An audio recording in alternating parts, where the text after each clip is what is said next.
को शैलेश जी ट्रैफिक के बहुत बड़े जानकार और मुझे लगता है लगभग 17-18 बरस से मैं इनको जानता हूं। ट्रैफिक के लिए, ट्रैफिक के नियमों के लिए काम करते हैं। बहुत बहुत शुक्रिया। पेट्रोल, पेमेंट और बहुत ही सीरियस ड्राइविंग स्किल्स पर बात करने हम निकल चुके हैं भारत की सड़कों पर। तो सबसे मेन पॉइंट ड्राइवरी का ये है, when you are a driver, वो ये है कि आपको as a responsible care taker व्यक्ति की तरह बिहेव करना है। मेरी कोई भी गलती, चाहे वो ओवर स्पीडिंग हो, चाहे वो रॉन्ग वे हो, चाहे वो रफ राइडिंग हो, चाहे ड्रिंकिंग ड्राइविंग हो, मेरी कोई कमी किसी के लिए नुकसानदेह ना हो। ये सबसे पहला पॉइंट। ओवर स्पीड आपको रिएक्शन टाइम बिल्कुल नहीं देती है और ओवर स्पीड से टायर में फ्रिक्शन ज्यादा होता है, गर्म होते हैं और वो बर्स्ट भी हो जाते हैं, जिससे एक्सीडेंट्स भी काफी होते हैं। और किसी भी स्ट्रेच की स्पीड लिमिट साइंटिफिक एनालिटिक्स से डिफाइन की जाती है। So follow speed limits and happy and safe driving. अक्सर हम ध्यान नहीं देते और पीछे वाले शीशे पर सॉफ्ट टॉयज या बैग्स रख देते हैं। इससे रियर व्यू मिरर का विजन खराब होता है और ये डेंजरस सिचुएशन है। मेरा नाम शैलेश सिन्हा है, एक ट्रैफिक एक्सपर्ट हूँ और आज का एपिसोड है ड्राइविंग स्किल से पहले हमें और क्या क्या जानना चाहिए। यह है देश का सबसे हाई टेक रोडवे। जी हाँ, मैं हूँ यमुना एक्सप्रेसवे पे। ये वो स्ट्रेच है जो पूरे देश में सबसे ज्यादा चर्चा में रहता है जब बात होती है एक्सीडेंट्स की, क्योंकि यहाँ गाड़ियां 100 से नीचे बात ही नहीं करती। तो पहला स्टेप, मैंने गाड़ी पार्क कर दी है स्टॉप बे या पार्किंग बे पे। ये वो पॉइंट होता है जो किसी भी हाईवे या एक्सप्रेसवे पे एक्सट्रीम लेफ्ट पे होता है और स्पेशली कार पार्किंग के लिए ही बनाया जाता है। गाड़ी ब्रेक डाउन हो या आपको रेस्ट लेना हो, हमेशा हाईवेज, रोड्स या एक्सप्रेसवेज पर अपनी गाड़ी स्टॉप बे या पार्किंग बे पर ही पार्क करें। इससे आप भी सेफ हैं और पीछे से आने वाली गाड़ी भी सेफ है। और हाँ, पार्किंग लाइट्स जरूर जलाएं। मैं हूँ इसमें बुद्धा इंटरनेशनल सर्किट के पास, यानी यमुना एक्सप्रेसवे के ऊपर, और मैं यहाँ केवल इसलिए आया हूँ कि आपको समझाऊँ, बताऊँ कि इस एक्सप्रेसवे पर मेनली ड्राइविंग साइकोलॉजी क्या होनी चाहिए।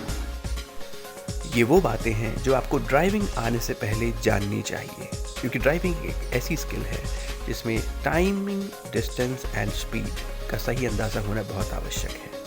प्लस आपके रिफ्लेक्सेस, उस समय आपका मेंटल लेवल क्या है और आपका सही अंदाज़ा। तो अभी हम हाईवे पे, रोड पे या एक्सप्रेसवे पे कह सकते हैं एंटर कर रहे हैं। साइड व्यू मिरर में देखा कोई गाड़ी नहीं आ रही है, तभी हम रोड पर एंटर करें, सो दैट पीछे से किसी आने वाली गाड़ी के लिए हम दुर्घटना का स्रोत ना बने। तो ये अपने आप में सबसे सेफेस्ट वे है साइड व्यू मिरर को यूज़ करना, कभी भी अगर आप रोड पर एंटर कर रहे हैं, और ये हमेशा ही आवश्यक रहता है। और फिर आप अपनी डिफाइंड लेन में ड्राइव कर सकते हैं। इंडिकेटर्स केवल टर्न के लिए नहीं, लेन चेंज के लिए भी यूज करना चाहिए। इससे आप आगे वाली गाड़ी को और पीछे वाली गाड़ी को इन्फॉर्म करते हैं कि मैं लेन चेंज करने जा रहा हूं, आप सतर्क रहें। सो ये बहुत इंपॉर्टेंट है। यहाँ मैं यू टर्न लेने की तैयारी में हूँ। गाड़ियाँ सामने से आ रही हैं, मतलब हेड ऑन आ रही हैं, तो मुझे बहुत सावधानी से यहाँ पर घुसना है, एंटर करना है और कोई भी हड़बड़ी नहीं दिखानी है, क्योंकि हल्की सी हड़बड़ी जानलेवा साबित हो सकती है, मेरे लिए भी, उनके लिए भी। सो मैं वेट करूँगा कि कोई गाड़ी नहीं आ रही है, उसके बाद मैं अपना नेक्स्ट मूव करूँगा, कि मेरे साथ और भी लोग हैं जिनकी सबकी रिस्पॉन्सिबिलिटी मेरे ऊपर है। देखिए, गाड़ी नहीं आई और मैंने आराम से टर्न लिया और लेन में आ गया वापस। सो ये सबसे ईजी स्टेप है। ये जो सीटिंग की पोजीशन है, जैसे मैं बैठा हुआ हूँ सी शेप में, ये शेप बिल्कुल गलत है ड्राइविंग के लिए। इसमें आप प्रैक्टिकली कंट्रोल नहीं करते, क्योंकि आपके हाथ भी दोनों नीचे हैं। तो यहाँ से आपको अगर शार्प टर्न लेना हो तो आप नहीं ले सकते हैं। ये देखिए, अगर मुझे शार्प टर्न लेना हो, मेरे दोनों एल्बोज बेंड हैं और मैं कोई शार्प टर्न ना लेफ्ट ले सकता हूँ ना राइट ले सकता हूँ। कभी भी रिएक्शन का टाइम है तो मैं नहीं कर सकता उसमें। गाड़ी चलाते हुए आपकी जो सीटिंग पोजीशन है वो एकदम अपराइट हो, सो दैट आपके पास कंट्रोल है सड़क का, गाड़ी का, आप दूर तक देख सकते हैं और आपकी स्मार्टनेस भी मेंटेन्ड है वाइल ड्राइविंग। और आपको जो राइट हैंड है, बिकॉज हम राइट एंड ड्राइव कंट्री है, हमारे स्टीयरिंग राइट साइड पे है, तो राइट हैंड सबसे ज़्यादा यूज में आता है। तो राइट हैंड है, उसको हमेशा स्ट्रेट रखें, इसमें हमेशा स्ट्रेंथ मेंटेन रखें, सो दैट कहीं भी अचानक पत्थर आता है या कुछ भी ऊपर नीचे गड्ढा वगैरह आता है तो आपके पास इस फर्म हैंड से कंट्रोल है, स्टीयरिंग आपकी गाड़ी डिविएट नहीं होती है राइट और लेफ्ट। और लेफ्ट हैंड जो है आपका वो सपोर्टिंग हैंड होता है टर्न्स लेने के दौरान। लेकिन कोशिश ये कीजिए आपके दोनों हाथ हमेशा इस पोजीशन में हो कि आप गाड़ी ठीक से चला पा रहे हैं। रोड्स पर ये साइन आपकी सेफ्टी के लिए हैं, तो इन निर्देशों का हमेशा पालन करें। हमेशा सेफ रहेंगे, चाहे 10 साल, 20 साल, 50 साल, जब तक ड्राइव करेंगे। और ये हुई ओवरटेकिंग, एक राइट साइड से एक लेफ्ट से। जो राइट है वो एकदम ठीक है, बट जो लेफ्ट से आया वो मेरे लिए ब्लाइंड है, मैं उसके लिए ब्लाइंड हूँ। सो मुझे नहीं पता कब आया, कैसे आया, बिकॉज मेरा फोकस राइट पे था। तो ये बहुत डेंजरस होता है, लेफ्ट से कभी भी ओवरटेक ना करें। चलिए बात करते हैं राइट लेन ड्राइविंग की। जो लेफ्ट पे ट्रक चल रहा है ये अपनी राइट लेन में है, और जो सेकंड लेन होती है एक्सप्रेसवे या हाईवे के ऊपर वो भी कार लेन होती है। तो मैं भी अभी राइट लेन में चल रहा हूँ। Extreme right lane is overtaking lane. जब आपको ओवरटेक करना है तो आप एक्सट्रीम राइट जाएं, ओवरटेक करें और वापस अपनी लेन में आए, ये सेफ है। एक काली BMW ने मुझे ओवरटेक किया और ये देखिए वापस अपनी लेन में आ गई, मतलब सेकंड लेन में। ये सबसे सही तरीका है सेफ ड्राइविंग का। ओवरटेक कीजिए और वापस सेकंड लेन में आ जाइए, और ओवरटेकिंग लेन को हमेशा खाली रखिए। ओवरटेक करने में आपको लेन चेंज करनी पड़ती है। तो मैंने राइट शीशे से देखा एक वाइट सफारी कार आ रही है, तो पहले मैं उसको जाने दूंगा।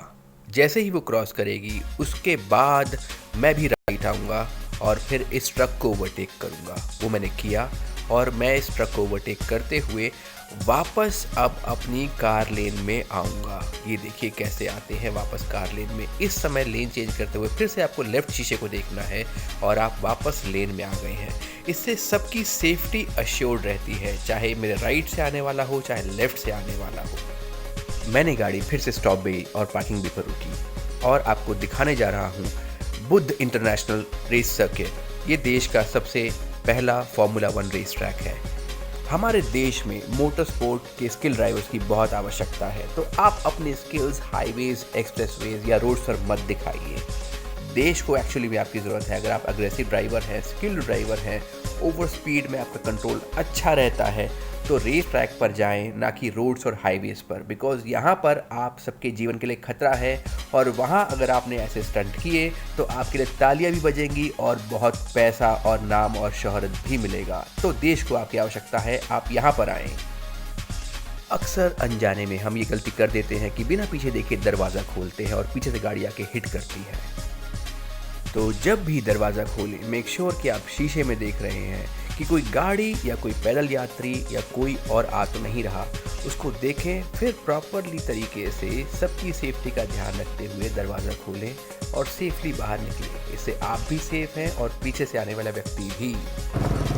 द मोमेंट आप सड़क पर गाड़ी लेकर के निकलें, आपकी एक रिस्पॉन्सिबिलिटी बनती है कि जो भी व्यक्ति सड़क पर चल रहा है आपके अलावा, उसको आपकी वजह से कोई कष्ट ना हो, आपकी वजह से उसका एक्सीडेंट ना हो।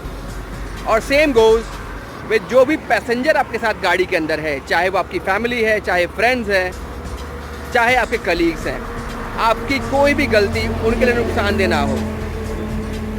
मैं फैमिली की बात की तो जैसे फैमिली है तो सबकी रिस्पॉन्सिबिलिटी इस समय मेरी है। The moment I am on the driver seat, इनकी रिस्पॉन्सिबिलिटी भी मेरी है। तो सेम गोज विद एवरीबडी। जो भी व्यक्ति सड़क पर गाड़ी लेकर के निकलता है, चाहे 2 व्हीलर, चाहे 4 व्हीलर, चाहे बस, चाहे ट्रक, अपने अलावा सबकी रिस्पॉन्सिबिलिटी भी उसी की है, क्योंकि गाड़ी एक प्रकार का हथियार है।